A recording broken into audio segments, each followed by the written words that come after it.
네, 여러분 안녕하세요. 반갑습니다. 주식 사고 팔고 놀자 TV입니다.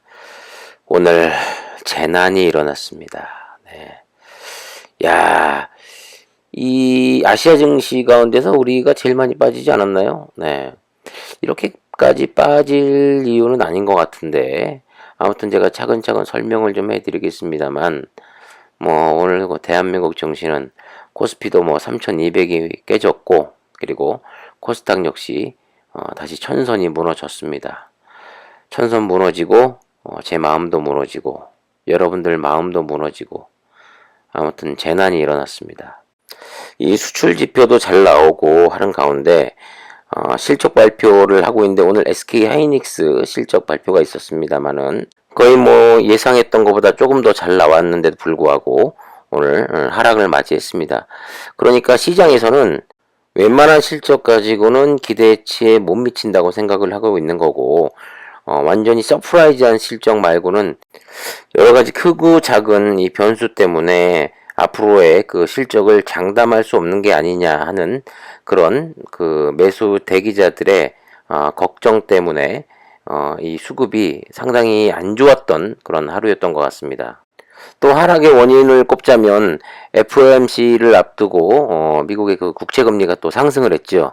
그러니까 또 이 불안감이 엄습을 해오는 와중에 주가가 완전히 탄력성을 잃고 또 엎친 데 덮친 격으로 보면 이제 5월 3일 그 공매도 재개에 대한 그 또 불안감이 또 큰 또 영향을 주기도 했고 그리고 이어서 그 신용 비율이 높아지는 종목에 대해서 지금 종목별로 보면 신용 잔고가 계속해서 늘고 있는 상황입니다.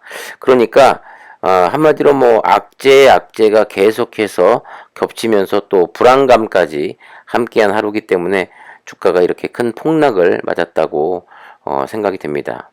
시젠 같은 경우도 작년 그 12월 달에 20만 원대에서 최근에 그 12만 원대까지 주가가 폭락을 하면서 신용 비율도 상당히 좀 줄어들고 있는 추세였는데 12만 원대를 찍고 다시 무상증자 공시가 나오면서 또 분기 배당 이야기가 나오면서 다시금 주가가 또 빠르게 어느 정도 복원이 되면서 신용 비율 동안 상당히 또 늘고 있는 추세입니다.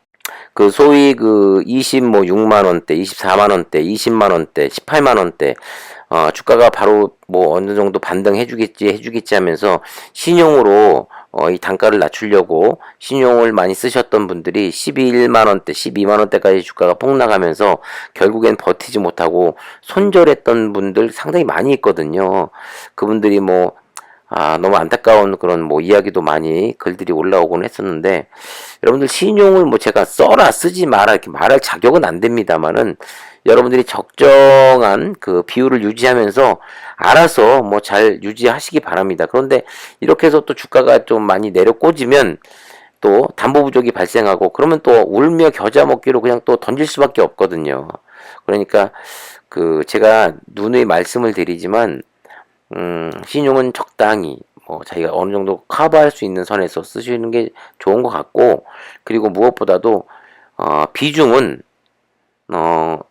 글쎄요 제가 그것도 비중까지도 이래라 저래라 할 수는 없지만 웬만하면 많은 분들이 굉장히 힘들어했던 게 이 시즌에 몰빵을 했다던가 아니면 또 저처럼 상당히 많은 비중을 실어서 주가가 폭락했을 때 굉장히 힘들었거든요. 그렇기 때문에 최근에 이 주가가 반등을 하면서 어느 정도 저는 물량을 어느 정도 좀 털어내고 일부 물량 제 자산의 10몇 프로, 20몇 프로만 가지고 갈 생각입니다.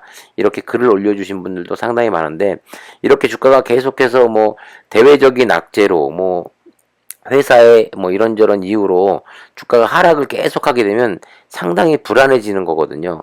그러니까 어느 정도 분산 투자는 좀 하시는 게 그리고 아무래도 바이오 섹터고 하기 때문에 물론 앞으로 나올 호재들은 상당히 좋습니다만 그래도 리스크 관리를 어느 정도 하면서 비중 유지를 하시는 게 좋은 게 아닌가 하는 그런 또 말씀을 꼭 드리고 싶습니다. 왜냐면 힘들게 번 돈으로 주식 투자를 하셨는데 그게 여러 가지 이유로 내가 1억 갖고 시작했는데 예를 들어서 뭐 시즌에 뭐 신용으로 뭐 3억 원어치를 샀어요. 그런데 담보 부족이 발생해서 계속해서 주가가 내려가면서 담보 부족이 발생해서 예를 들어서 뭐 1억 5천만 원 이상을 아니면 1억 이상을 다시 넣어야 돼요. 유지를 하려면. 그런데 그 현찰이 없어. 현금 유동할 수 있는 돈이 없어. 그렇게 되면 그냥 주식을 팔아서 그걸 메꿔야 됩니다. 그러면 자기 자산 1억 중에 예를 들어서 뭐 급격하게 막 4천만 원, 5천만 원씩 뚝뚝 떨어져 나가는 거예요. 네. 그러니까 너무 무리해서 이 신용을 쓰시면 안 된다는 건 뭐 여러분들이 잘 아실 테지만 그 순간에 또 유혹이거든요. 그러니까 생각을 좀 잘 해서 쓰시는 게 좋을 듯 합니다. 제가 누누이 영상에서 말씀드렸다시피 이게 주가가 어느 일정 부분 커버할 수 없을 정도로 폭락을 하잖아요.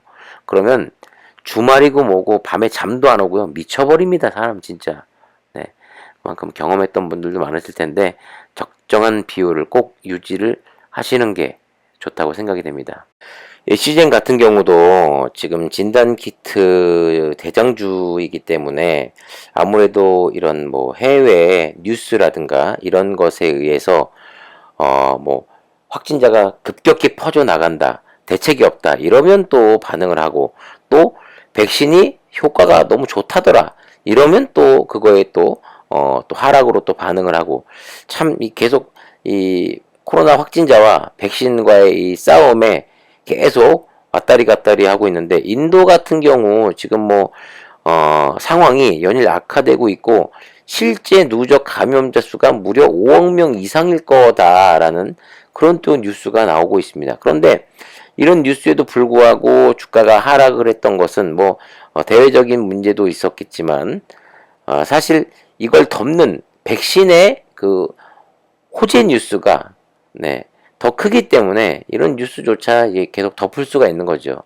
계속 지금 어떻게 보면 세력이 싸움을 하듯이 좀 더 큰 뉴스에 계속해서 CGN 같은 경우는 또 진단키트주 같은 경우는 반응을 할 수밖에 없고, 또 이어서 백신주 같은 경우도 그 뉴스의 어떤 더 큰 뉴스냐에 따라서 그쪽으로 치우치면서 반응을 할 수밖에 없는 거죠.